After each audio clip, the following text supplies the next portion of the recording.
Some of you will have noticed no solar panel on the roof, and it's going to stay that way. Why do you think I've done that?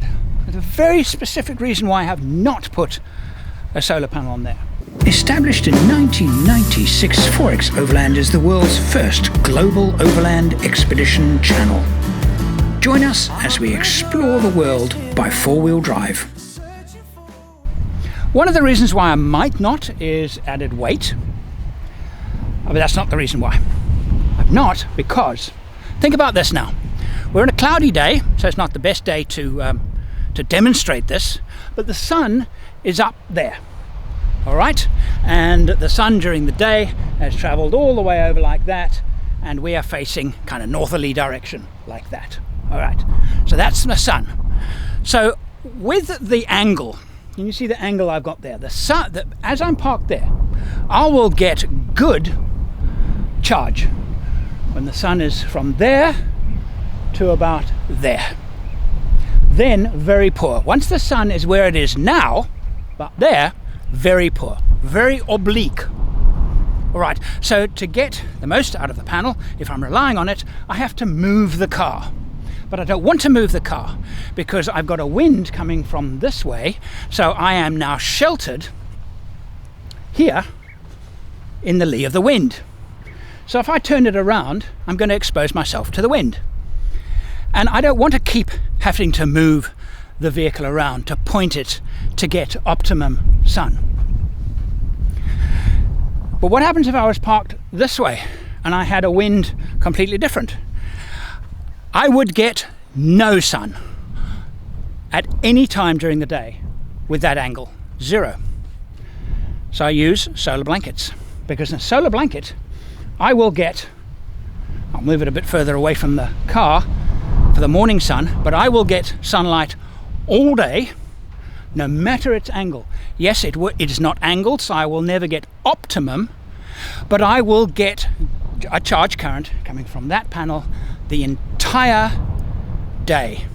Whereas if I put it on my car, only when I'm pointed in the close to perfect direction will I get a meaningful amount of charge current. Now imagine if the car was parked the other way, 180 degrees to where it's parked now. In that case, the solar panel would be getting zero sunlight directly on it.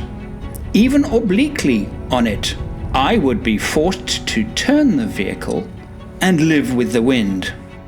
If you want to have freedom on how you park your vehicle when camped, either for shade, uneven ground, or wind, then you have to have your solar panel flat, horizontal, to receive the maximum possible charge current throughout the day. The alternative is to move the vehicle, ideally, every 2 or 3 hours. I'll now give you a very good example of that. The wind has dictated, and the slope of the ground, dictated where I point my vehicle. If I had had my panel on the roof, I'd be getting zero current.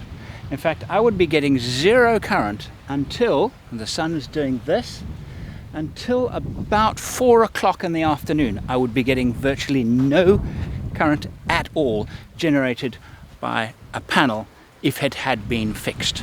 However, if it was flat, I'd be getting power already.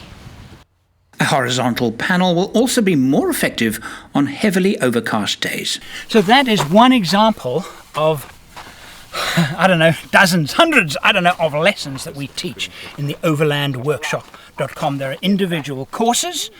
You can pay a yearly subscription and get all of it, plus the new ones we are creating every year.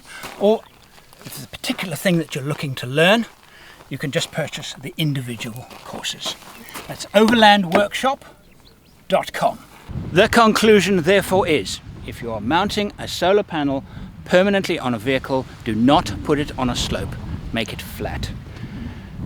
Otherwise, put it on a slope and then move it during the day and get optimum power. But the difference between flat and tilted is not as much as you think it is.